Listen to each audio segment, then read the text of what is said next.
تخيل يقع في ايدك دفتر لأستاذ وباحث تاريخ، وكل مرة تفتح الدفتر ده تلاقي ان اول جملة في اول صفحة بتتغير، حاجة غريبة ومحدش يستوعبها مهما قلت. فهنا هتبدأ الحكاية، وتعالوا مع بعض نشوف مراجعة النهاردة. عمل لكاتب احنا كلنا استنينا تاني عمل ليه، وانا دورت كتير جدا عن كتاب تاني للكاتب ده وما كنتش عارفة اوصل لأي حاجة، لغاية ما في مرة لقيت الكاتب بيتواصل معايا وبيقول لي انه ليه عمل تاني عمله، فعمل تاني وانا حبيت العمل الاولاني، ومن كتر ما حبيته قعدت اتكلم معاكم عنه، فكان طبيعي ان بسرعة لازم نقرأ تاني عمل ونشوف بنفس جودة العمل الاولاني ولا مفهوش ابداع. لكن المرة دي كان الموضوع صدمة بالنسبة لي.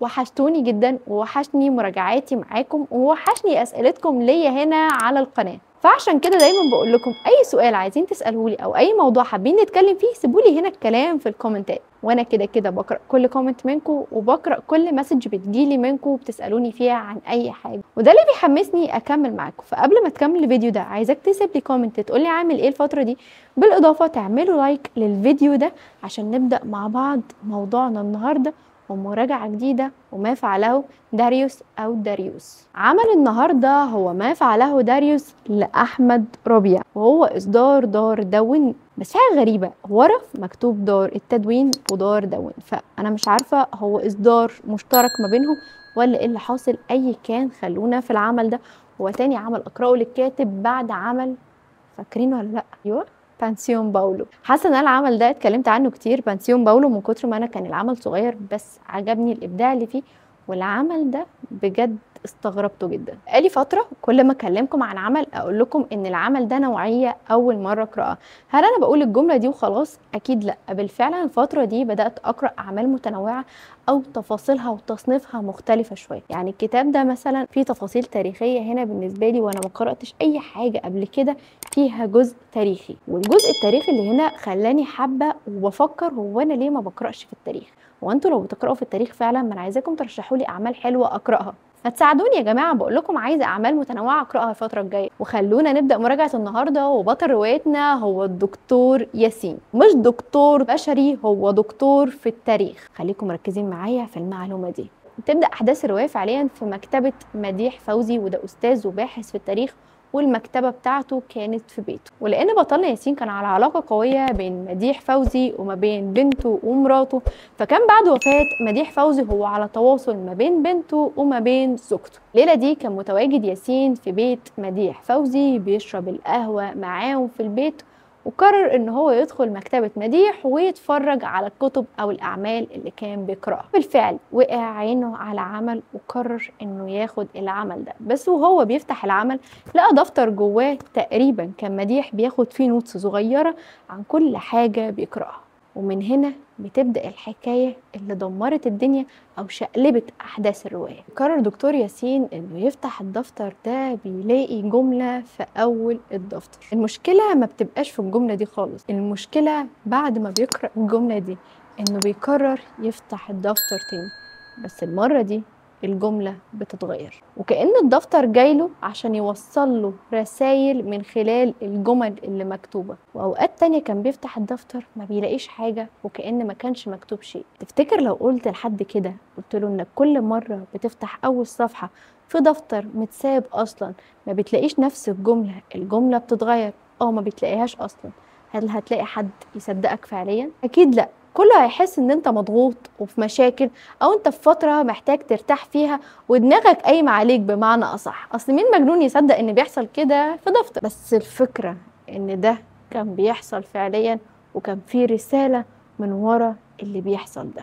هل الروايه احداثها بتدور مع دكتور ياسين بس بان هو بيدور ورا الدفتر ده واللي بيحصل فيه؟ اكيد لا. الكاتب قرر يبدع ويدخل لنا جزء تاريخي من حضارة مصر القديمة، قمبيس وهيرودوت وداريوس. مين فيكم بيقرأ في التاريخ وعارف تفاصيلهم؟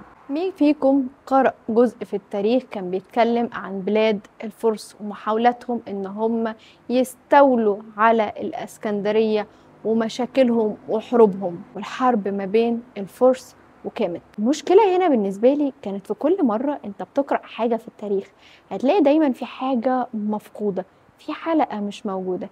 هل المشكلة دي بتبقى بسبب تنقل الأحداث من شخص للتاني فبيبقى فيه تفاصيل واقعة، ولا فعليا في مصر القديمة وهم بيدونوا الأحداث كان في جزء دايما بيحاولوا يضللوا عنه؟ في الرواية دي الكاتب استعان بكتب وأبحاث قديمة فعليا عشان يحاول يربط معاك الأحداث ويربطها ما بين روايته ويخليك تشوف فين الحقيقة بالظبط. ودي حاجة بالنسبة لي بحبها لأن بتخليني فخورة بحضارتنا وبتخليني بفكر في اللي حصل وابدأ أربط الأحداث وابقى حابة إن أنا أدور وابقى حابة إن أنا أوصل لمعلومات أكتر ومعلومات يمكن ما كانتش عندي. ودي مراجع استعان بيها الكاتب وهو بيكتب لنا روايته. شايفين الكاتب تعب قد ايه عشان يطلع لنا العمل ده؟ عمل ما وصلش ل 200 صفحة بالنسبة لأي حد صغير، بس بالنسبة لنا كان مجهود جبار معمول في سرد التفاصيل هنا والنقل ما بين التفاصيل الخاصة في التاريخ، خصوصا انك في التاريخ بالذات لو انت حد ما عندكش علم بتفاصيل كتيرة هتبقى حابب ان السرد يكون اكتر بتفاصيل اعمق ووصف ادق. لكن انك فكرة انك تبقى عايز تعمل رواية فعايز تستخدم جزء تاريخي بطريقة بسيطة توصل منها المعلومة وفي نفس الوقت ما يبانش انك شخص قلبت الرواية، فده فعليا اللي حصل هنا. هو كان بيوصل لنا التفاصيل بطريقة سرد ما حسستنيش ان الكاتب عايز يقلبنا وما يقولناش كل التفاصيل اللي وصلنا، بل بالعكس السرد كان باسلوب واضح وبسيط يخليك فاهم الدنيا والمواقف والأحداث ماشية ازاي. ونقل الكاتب ما بين الواقع حاليا أو الجزء اللي فيه أستاذ ياسين أو الدكتور ياسين وما بين الجزء التاريخي وربطه بيهم كان بالنسبة لي نقلات خلتني مبسوطة جدا ومش حاسة ان في حاجة غريبة. لا، انا حابة اقرأ في الجزئية دي وفي الجزئية دي ومشيهم الاتنين مع بعض. وده بالنسبة لي بيبقى دايما ابداع من الكاتب، سرده واللغة ووصفه للأحداث ونقله ما بين الأماكن والأزمنة.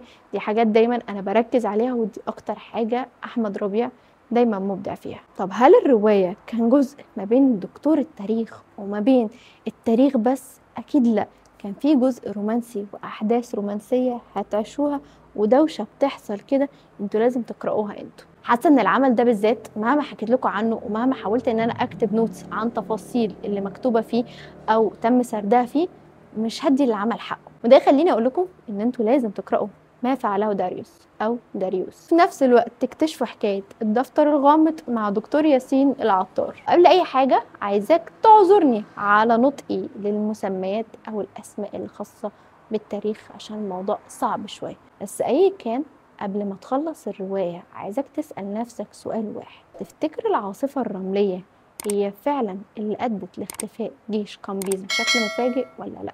ولا كان في التاريخ أحداث تانية وقت التدوين أخفوها؟ هسيبكم تقرأوا العمل وتستمتعوا بيه وبالتفاصيل اللي فيه، وأشوفكم في مراجعة تانية.